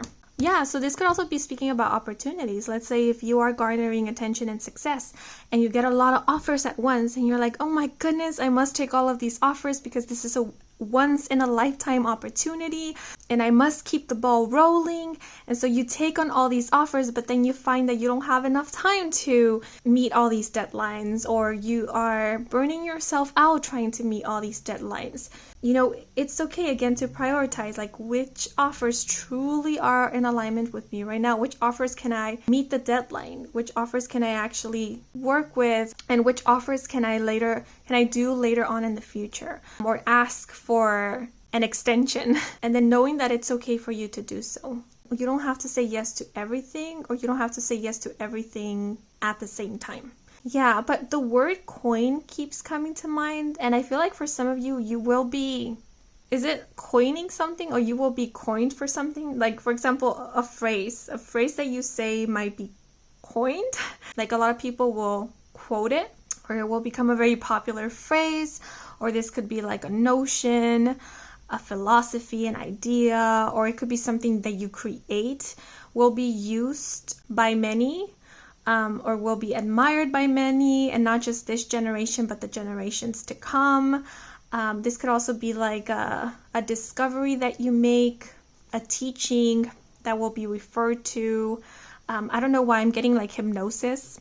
Maybe you come up with a new way to hypnotize, or you come up with a new theory that future hypnotherapists use in their practice or work with. It's something along those lines. And with you, von der Pseudonym, I also feel like you guys will end up helping others accomplish their dreams. It could very well be when you have reached a level of recognition, or when you have become well established, or you have accumulated a significant amount of wealth or like stability or something like that. It could be then that you set off to help others. You know, I did give that example of a CEO of a label. So it could be like you helping aspiring artists or musicians. Or it could be something like helping startup companies. So you could be investing in startup companies. Or it could be something like someone comes to you with an idea like the base of an idea, and then you help expand it or make it into something tangible, or you help execute it. You help make it into a reality. Yeah, but it's something about helping upcoming artists or helping people make their dreams come true, or teaching. Or like I said, for a lot of you, this could be like investing money in things. And this could lead to you gaining profit from it, like financial profit or status. But for others, it could just be like something that you do because you want to, not because you're looking to gain any profit from it. Maybe the only profit you gain from it is just like fulfillment, like, I helped an aspiring artist. Like I helped someone make their dreams come true. Yeah, and for a lot of you, it will be like, to do this will be okay, because by this point, like I said, you will be well off, like financially well off, or in this point of your life, you're quite stable, and so you find it okay to be of assistance to others or to help others in this way. Yeah, but for others of you, you could already be doing that. Maybe you don't have to reach this level of stability. Maybe you are already doing that.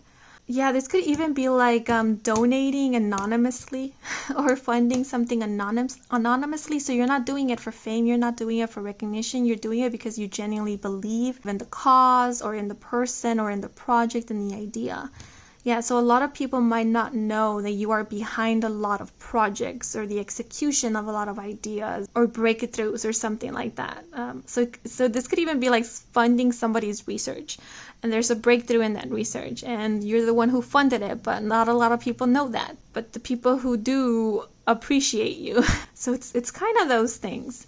With pseudonym, some of you could be writing books under different names. And it could be because you have established a name for yourself. And so this could be something like you don't want people to rate your new works based on your previous works or just based on your name. And so you could be like writing under a different name. Yeah, that could be one of the many hats you will be wearing, that of a writer, an author. I'm also seeing like a director, screenwriter, playwright. I did mention how you could have several titles, but you could also have several names or several signatures is what is coming to mind. And it's because you are delving into so many different things. Maybe you don't want people to judge your works based on your name, and so that's why you change it. Maybe some of you don't even like the recognition, and so that's why you do things anonymously. If some of you are very interested in fame and recognition and publicity, and you're pursuing that, you're chasing that right now, I do feel like you will be reaching it or some level of it, and your perspective of this will change. Because I feel like a lot of you will find that fame and recognition is not the thing that fulfills you. And some of you might actually abandon that chase, the chase for fame and recognition. It's like you will no longer be interested in it. You won't want it. And that could be when this idea of pseudonym comes into play. The last message that is coming to mind is don't ignore your roots. Yeah, because I will say I'm getting a very lonely vibe from this image here. And so your dreams, your aspirations, they are important.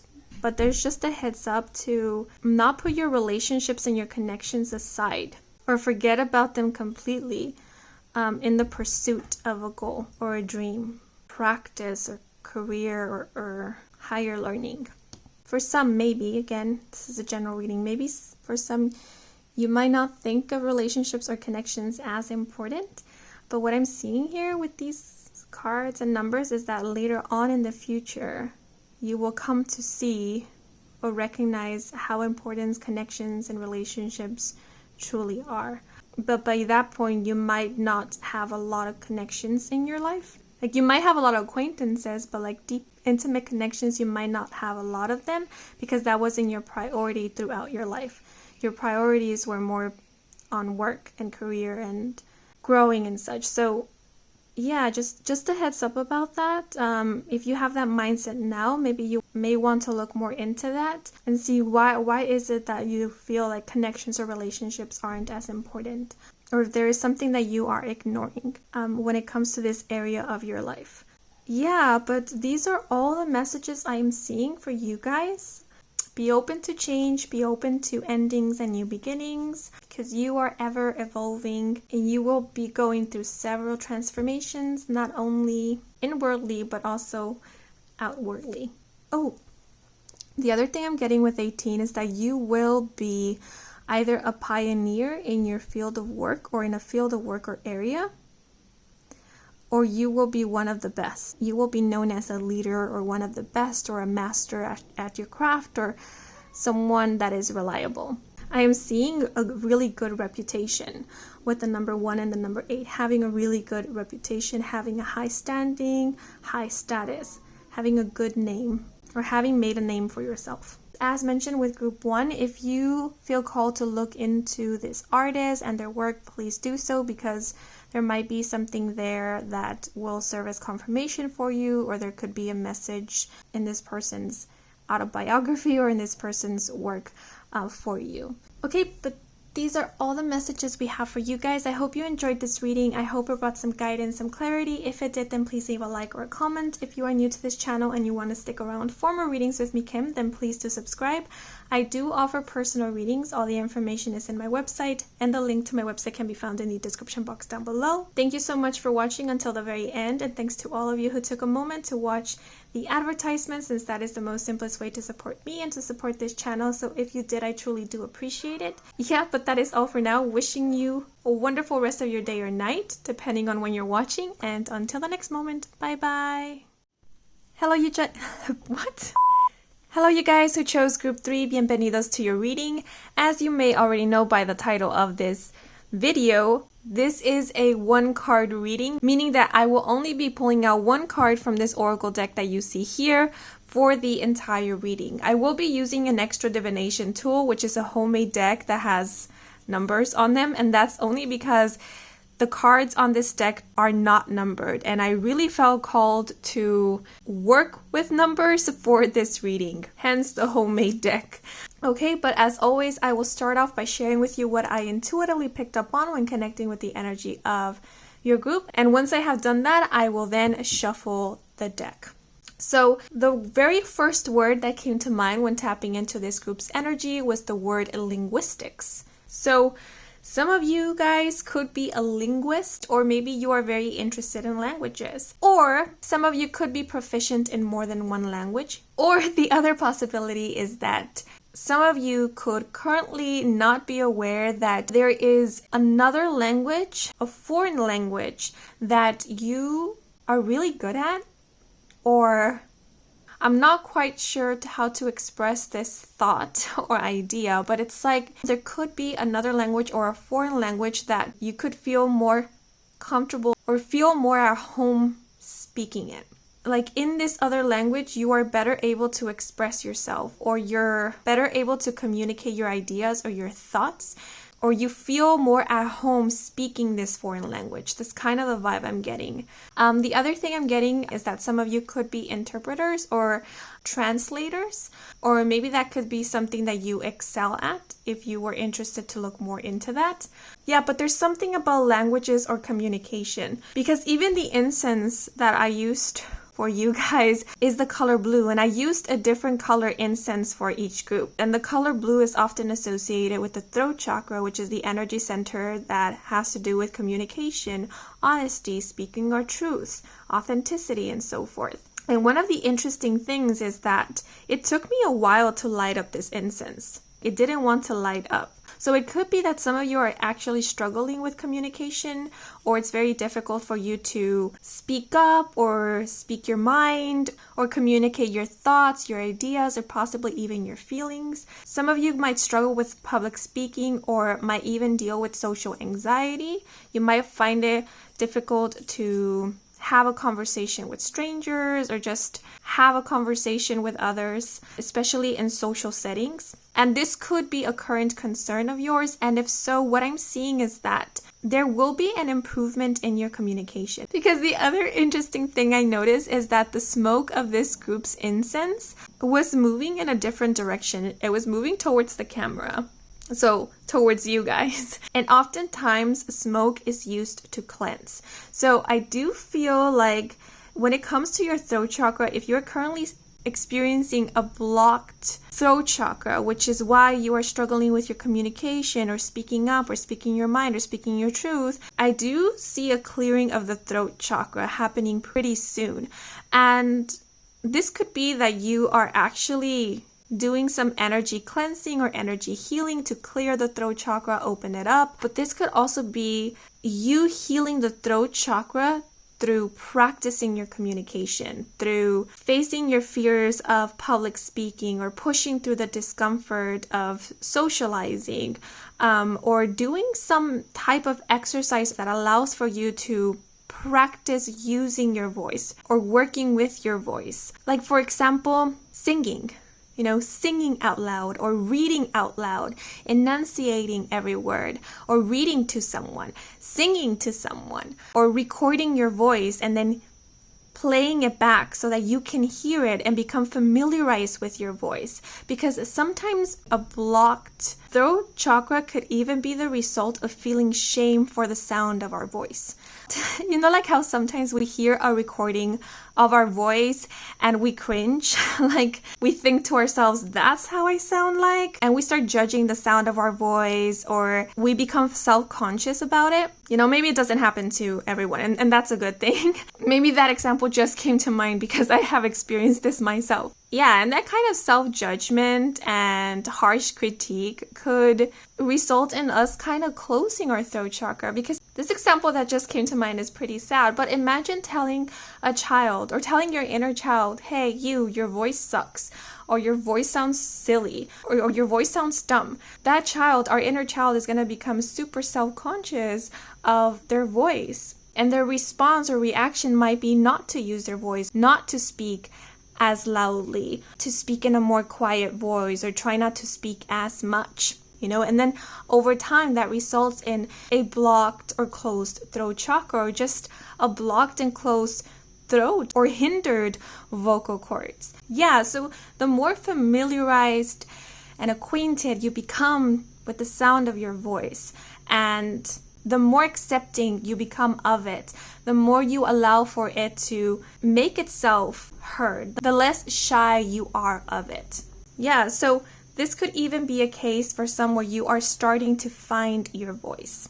For some, this could even be a heads up that soon you will be engaging in an activity that will require of you to make use of your voice, or that will have something to do with communication. Maybe it's not even so much about your voice, but it's simply about communication in some form, like writing, just sharing your thoughts, your ideas, your perspectives, your opinions. It could even be that you end up pursuing a career, or you end up in a profession that has to do with communication, or again requires of you to make use of your voice in some way. And again, the more you work with your voice, the more that you practice communication, the more comfortable you will become with speaking and communicating your truth. Yeah, the other thing that is coming to mind is that some of you might tend to tell yourselves or to tell others that you lack communication skills, or that you are not great communicators,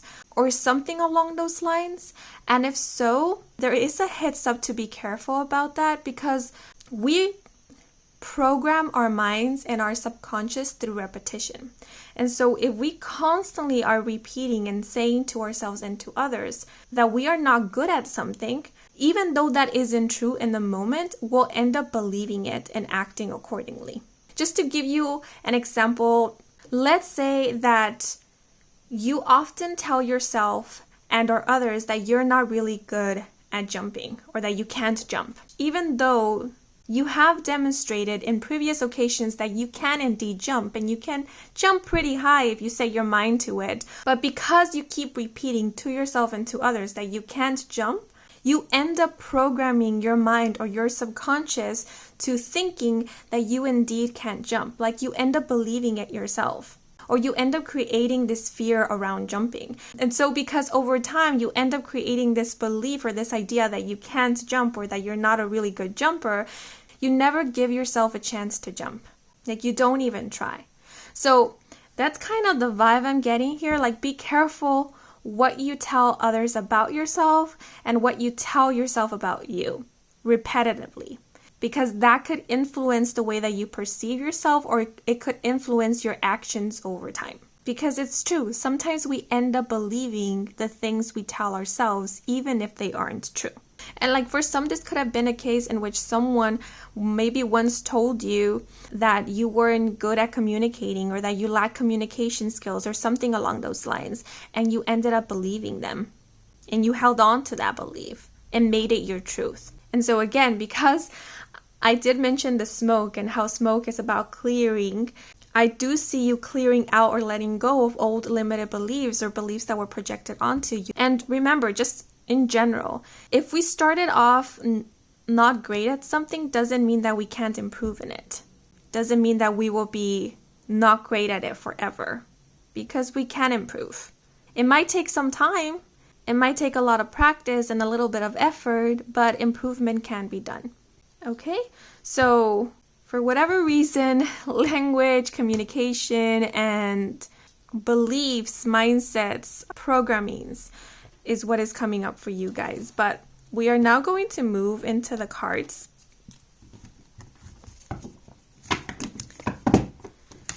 And see what else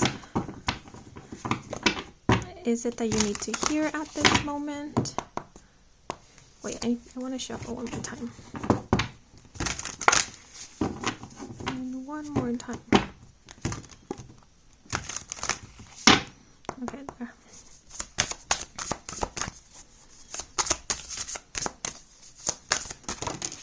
Ooh, I knew it. I knew that at least one of the groups was going to get more than one card. And it ended up being this group. So we have Grace and Perry with scratch at the surface until your fingers bleed. Meaning separates art from craft. Try something new the old-fashioned way. Ooh, okay. Okay, so I believe it's pronounced Artemisia Gentileschi with the message, history has your back. Society stabs you in it. Use your talent like a weapon. Don't let convention confine you. Okay. And now I'm just going to pull out a number for you guys. So let's see. Ooh, okay. So 2 numbers fell out, and we have 10 and we have the number 9. Ooh, interesting. 9 and 10 consecutive numbers. Yeah, so I was talking about improvement. So whenever there are consecutive numbers, that makes me think of progress. So improvement, growth, as well as change. Things are changing. Things are moving forward. Yeah, so there's definitely progress here. If you guys were working on something, like for example, your communication skills, or on something else, whatever it may be, know that there has been progress, and there is progress, and there will be even more progress when it comes to this. Yeah, but also the number 9 and 10. I personally interpret the number 10 as a number of completion. I know a lot of readers out there and a lot of people interpret the number 9 as a number of completion. So we have 2 numbers that generally mean completion or endings, but how I personally interpret the number 9 is coming to that completion. It's kind of like tying loose ends, getting ready to wrap things up. Yeah, so you guys could possibly be coming to the completion of something, getting ready to end a project. The word education came to mind, so some of you could be nearing the end of a school term or a school year, or you're preparing for like a final exam or something that has to do with finality, like the ending or a final of something. Yeah, and the vibe I'm getting from the number 10 is of wrapping things up nicely. The word graduating came to mind. So for those of you who are wondering if you were going to graduate or not, you will be graduating, or you will be getting your degree, your certification, your diploma, the title, whatever it may be that has to do with education. So I really need to look into the history and background of the artists of this deck, because I really don't know much about them each. And I feel like for this group in specific, these artists' stories, or what their work or art symbolizes, could hold some specific meaning for you guys. Because I did read a little info about them in this deck's guidebook. What I got from it is that both these artists, they were about speaking up and speaking their truth and speaking about issues or topics that till this day still need to be addressed and are still very important. So if you feel called to, and I did recommend this for the other groups as well, if you feel called to look into these artists and their work, their history, their background, their story, please do so. But I will give like a trigger warning heads up, because some of these issues or topics that they addressed or some of the things that they went through could be triggering for some. But yeah, I am noticing we have the color blue in both of these cards. So again, that's reminding me of the throat chakra. And all the pink and the Grace and Perry card is making me think of innocence and purity. With the teddy bear showing up here, it's making me think of like childhood. Oh, I just noticed that Grace and Perry here is holding a blue purse. That made me think of like keeping your voice in a box, or of like being silenced, or carrying your voice around with you but never really using it, or only using it when appropriate. So yeah, maybe some of you guys grew up with the mentality that you were meant to be seen, not heard, or that your opinion didn't matter, or that it's best for you to keep quiet, or something of your childhood could have created trauma around speaking your truth, communicating, or speaking loudly, or simply could have created some fear around being seen. Or the other thing I'm getting is like taking up space. Okay, so now let me get into the messages. With scratch at the surface until your fingers bleed, what I'm seeing here is that there could possibly something that you are being advised to get to the root of. For example, if there is a fear around public speaking, there is a reason for why you have this fear. And in order to find out what that reason is, you need to dig deeper. And because all this imagery and the Grace and Perry card is making me think of like childhood, this could have something to do with your childhood, or something that happened in your childhood, or a belief that comes from childhood. Fears don't always have to go way back. They don't always have to be something that was created way back in our childhood or in the past. Some fears could be recent. They could very well be fears of in the moment. But for whatever reason, I do feel like for you guys, or for this group in specific, this fear does stem from your childhood. Or if not your childhood, your adolescent years. Yeah, so when you're ready, when you are willing and wanting to, look at the fear and look into it. See why it is there. See when this fear started and why it began. Yeah, the other thing I'm getting with the purse is like emptying your purse. It's like baggage, purse, baggage. It's like, see what baggage you're carrying around with you and why you're still carrying around this baggage. And possibly even see if you have become attached to this baggage. And if so, why? Why have you become attached to this baggage?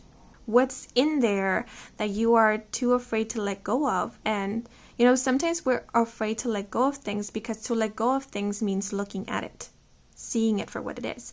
So what are you afraid of seeing or acknowledging or looking back to? Yeah, but again, remember, it's when you're ready, when you feel it's the right time to do so. But because we did get the number 9 and the number 10, I do feel like maybe some of you have already been doing this, this kind of inner healing or inner work. And the number 9 and the number 10 are indicating that you are, I have to be careful when I say nearing the end of this healing journey or healing phase, because I don't want it to come off like you'll never deal with anything again, like you have completely healed, because, we're such intricate beings, so there's still so much for us to uncover about ourselves. But when it comes to this in specific, this specific fear or trauma or baggage, you are nearing the end of the healing when it comes to this.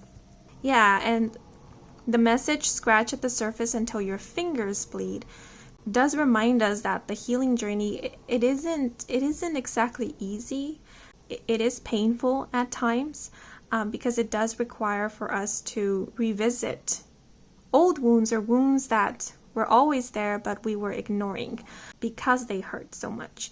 Or sometimes it requires for us to peel off the band-aid so that we can really then attend to the wound. And sometimes the healing part, attending to the wound is the part that hurts the most. Because you can imagine like a cut and then putting alcohol on it in order to disinfect it. That's going to sting, that's going to hurt, but it's needed, it's necessary in order to allow for healing. And even the scabbing, the scabbing of the wound, that's sometimes uncomfortable. It's itchy and uncomfortable. So that's what I'm seeing here. Like, yes, it's going to be uncomfortable. Yes, it might be painful. It might even bring up other things that you weren't aware of or you weren't prepared for. But it's all part of the healing. And I feel like, again, you guys have been doing that. And maybe this all here is to commend you for all the work that you have done, for taking the time to look deep within and address these issues in order for you to let go of this baggage, in order for you to free yourself of something that was weighing you down or was hurting you in some way. Yeah, I feel like going back and forth between these two cards. So now I'm going to move on to Artemisia with History Has Your Back, Society Stabs You in It. I did speak about how these two figures here addressed very important topics and issues. So maybe some of you are currently, or you have been, dealing with something that has been seen before. Like, we have seen it repeated in history. It's something that comes back up again over and over. I'm getting something like injustice or possibly something that pertains to the law. But what I'm also getting from History Has Your Back, Society Stabs You in It is that it's possible that some of you are currently dealing with something that has you feeling like you're alone in this, or like nobody will ever understand. And of course, your experiences are your own, and it will never be right to compare your experience with anybody else's, no matter how similar. Yet what I'm seeing here is a kind of a reassurance that you are not alone when it comes to this. There are other people, and I mean, for some, depending on your situation, the following message might sound very unfair, because I know there are certain situations we don't want other people to ever experience. Yet what I'm seeing here is that there are other people who have experienced something very similar to you. And it's not only in this generation or in this lifetime, but it's also something that people of the past, of other generations, have also experienced. Because the message History Has Your Back gives me that feeling of like you're not alone. And the other thing I'm seeing with History Has Your Back is that other people in the past have gone through this or experienced something similar, and they found their way through it or they overcame it. Because I believe this artist here, Artemisia, she actually went to trial or took someone to trial fighting for her justice, and she won.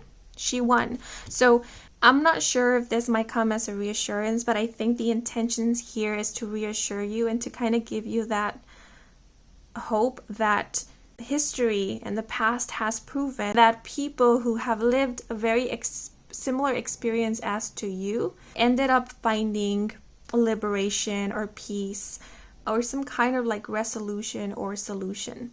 This is the first time I'm noticing this about this card.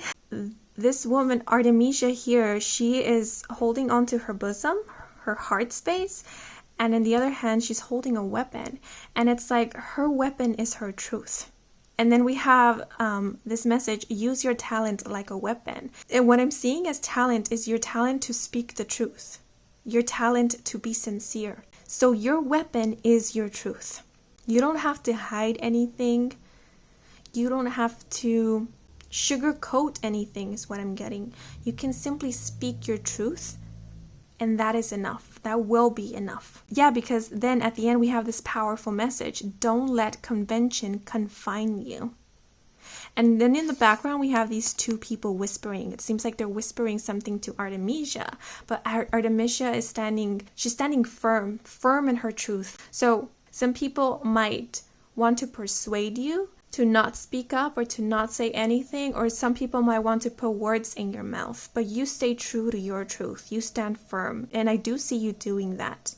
The other thing I'm getting with don't let convention confine you, it's like you're not letting others tell you who to be. You're not letting other people's expectations or ideas of you define you or shape you. Instead, you are choosing to pave your own path, a path that allows for you to walk freely. You are paving your own way. And that's kind of the similar vibe I get from these two cards. It's like doing unconventional things, because we also have try something new the old-fashioned way.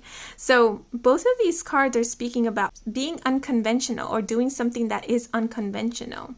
And not for the sake of throwing people off or pissing off the traditional people or conventional people, because it's not about them. It's not about society. It's not about others. It's about you doing you.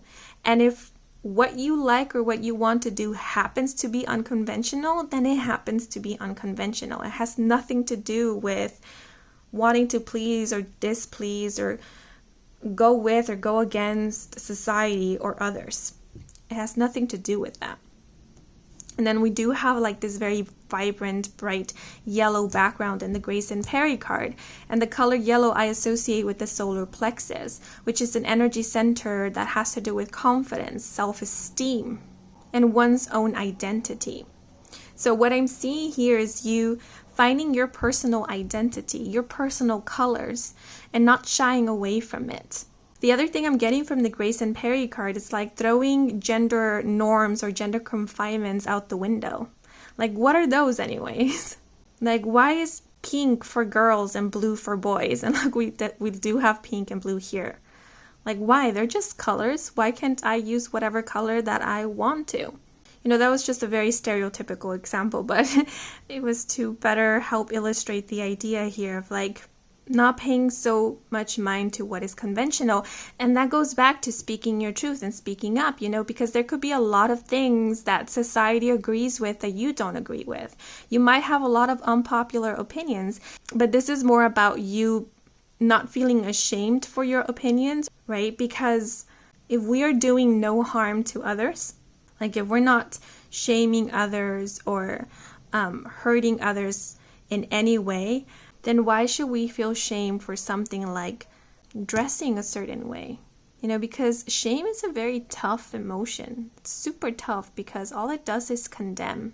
And it does not allow for any change or any growth. Because shame says there's something wrong with all of you, and that's that. And that's not helpful. That's not healthy. That's not conducive. That's not going to create any positive change. Which is why the best antidotes to shame are compassion, understanding, forgiveness, acceptance, love. I'm being reminded of a quote from the series Avatar: The Last Airbender, and this was said by the character Uncle Iroh, which goes, Prince Zuko, pride is not the opposite of shame, but its source. True humility is the only antidote to shame. Humility does not seek revenge, nor does it create or perpetuate hate. Humility allows for compassion, forgiveness, and love, which are all necessary ingredients for healing. We do have the message, meaning separates art from craft. So, I don't know why I'm picking up on a lot of like energy of like shame or being shamed for something. And actually, I think this was spoken about in group 1, how the solar plexus is often blocked by feelings of shame.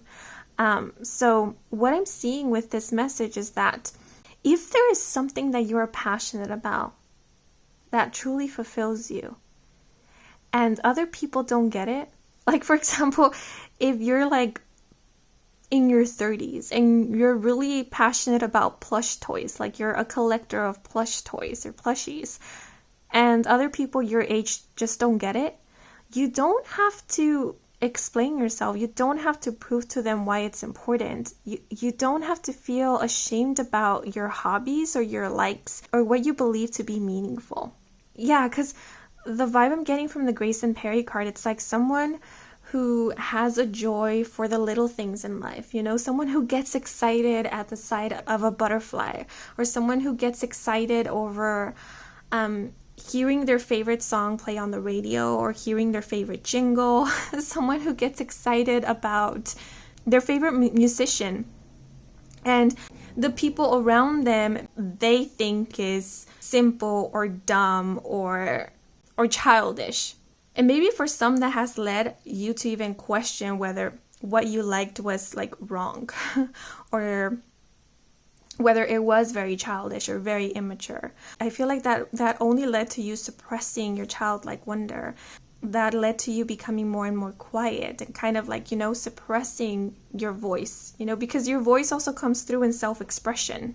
And self-expression manifests in different ways. It could be in the way that we dress, in the way that we talk, in the way that we walk, in what we like or dislikes and our likes. Some of you could have even changed your dislikes and likes to fit what is the society norm or what is popular, to fit the trends. The other example that is coming to mind is someone who follows trends because they are afraid of following what they truly like or discovering what they truly like. Because what if it's wrong? Wrong meaning, what if it doesn't go with society? What if it isn't according to the trends? And so we stay on the safe side by following the trends. Like if we follow the trends, people will think we're cool. People will think we're in. People won't look at us funny.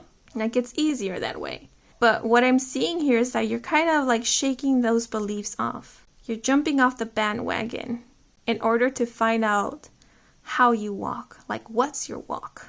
To find out what your likes and dislikes are. What you're truly passionate about.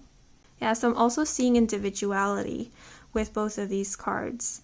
Yeah, so with meaning separates art from craft. If it's meaningful to you, then it's of value. If there is something that you do that you're really passionate about and you view it as a craft, as an art or profession, but other people label it as a hobby, it could be a hobby for them, but for you it's art, and that's okay. There are going to be some people who might look at what you do and what you love and not think much of it. That's going to happen. And there's going to be other people who are going to think the world of it. Who are going to thank you for pursuing this or creating this, for sharing this with the world. We can't please everyone, and that's true because everyone is different. So this could be something like finding your people, finding your community. Like the more you allow yourself to speak honestly, authentically, to speak your truth, the more easier will it be for you to find your community or for your community to find you. Yeah, with the message, try something new the old-fashioned way. Some of you might like old-fashioned things, like dressing in different eras. You might like artifacts or home decor of like different ages. Yeah, some of you might be into like very unique, eccentric home decor. Some of you might be art collectors or you love collecting art. Or some of you might be artists yourselves, creators in some way. Yeah, and now what I'm getting from scratch at the surface until your fingers bleed is that some of you could actually be really talented at a specific art or craft, but maybe at this point you've only been considering it as a hobby or just something that you're kind of good at, but this message here is advising you to look deeper into that. Because maybe you are a little bit more passionate about this than you think. Maybe it's not really just a hobby. Maybe it's something more, something deeper. Again, don't let other people's perspective of this influence you. Because some people might think, oh, that's just a pastime, but that's not really a career, or that's not really a profession or a line of work, or that's not something that you can live off of, or that's not something to pursue, but that's just their perspective. Yeah, and you don't have to make money out of your craft or your art or something that you personally enjoy. Like that was just an example, but yeah, don't ever feel pressured also to make money off of something that is very personal to you or turn it into like a career or turn it into a source of income. No, that's only if you feel called to do so if you want to. But you never have to do that. Yeah, but I do get the feeling that you're also being advised to look at something from a different perspective. If you're going about something that you feel isn't working for you or you kind of feel stuck at it or you feel it's kind of stuck or has been stagnant, maybe you need to approach it in a different way. Do something different. Like an example that is coming to mind is someone who likes to draw.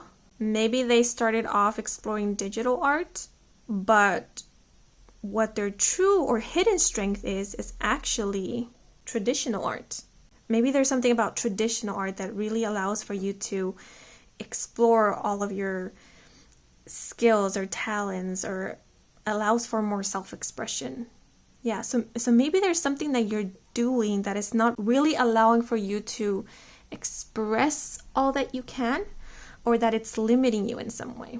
Yeah, and what I'm getting from this message, try something new the old-fashioned way. Maybe you have been looking at it from a futuristic perspective. Like maybe you thought that the way to improvement or a breakthrough or success or whatever it may be was through modernizing it, or through, again, what was popular, what is trendy. But in actuality, for you, it's more about going to the roots. It's like going back to the traditional, doing it the old way, or doing it in a more simplistic way. Yeah, so maybe the advice for you is don't focus so much on what is trendy or what is popular or what is conventional. Go more with your gut instincts or what genuinely inspires you.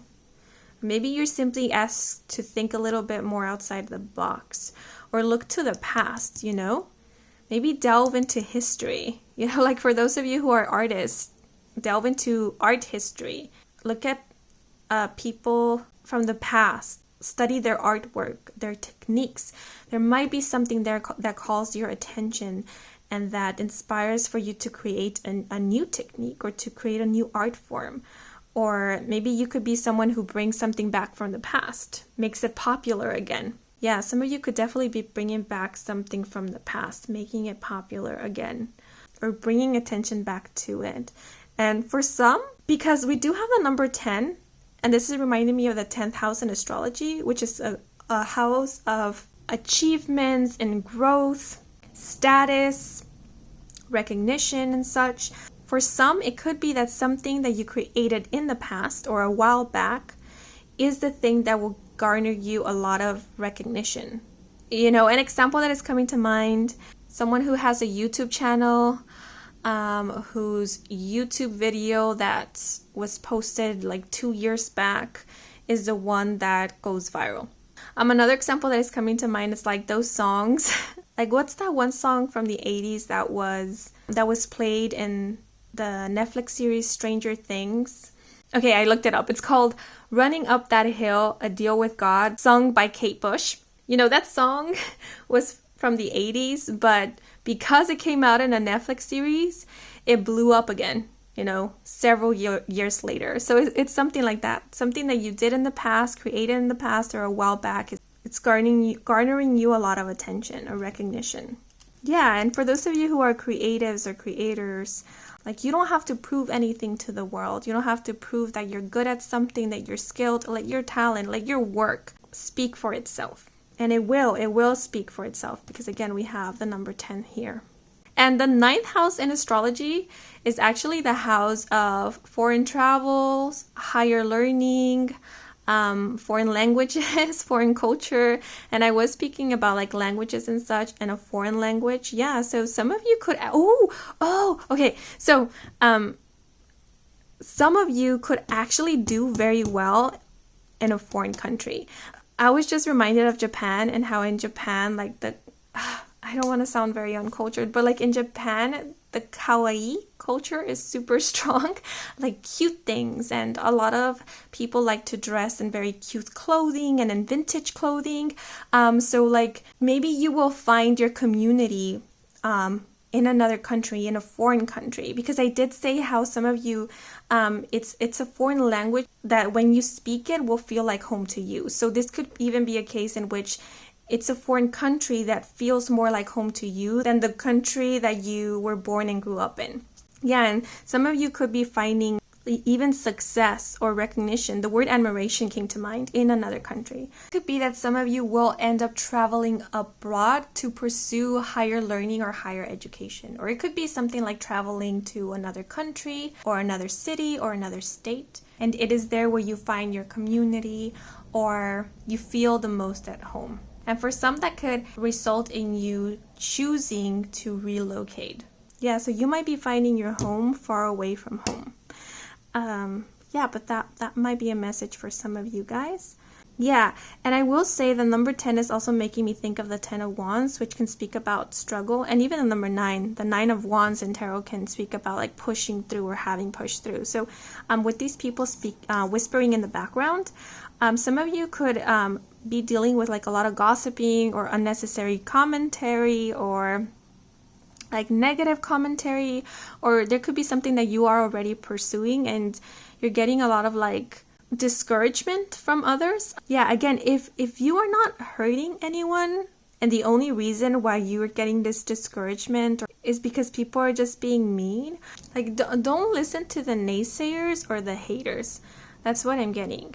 Yeah, so it's kind of like don't get discouraged by the haters or the mean comments. Of course, it's always helpful to take in healthy criticism, because really it truly is very helpful, because that allows for growth and improvement. So having that kind of humility of knowing that we are not perfect and that we still need to improve on certain things is super helpful and healthy.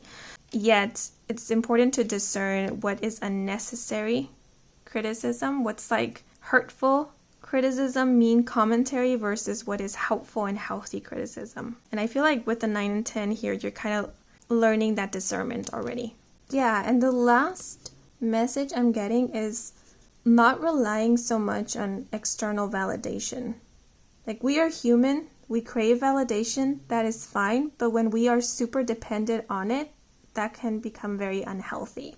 Because again, people change over time. For example, an artist and their fan base might change over time. The numbers might change over time. It's not something stable. It's not something that is guaranteed to last forever. And so if we were to place our value on a fan base, on an audience, on other people's validation, then we are giving our power away. We're becoming dependent on something external from us and something that isn't actually stable, something that fluctuates.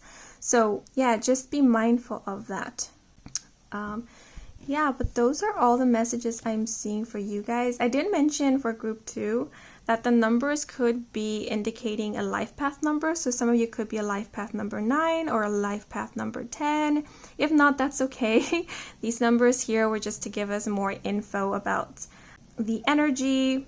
But also the month of September or the month of October could be of importance.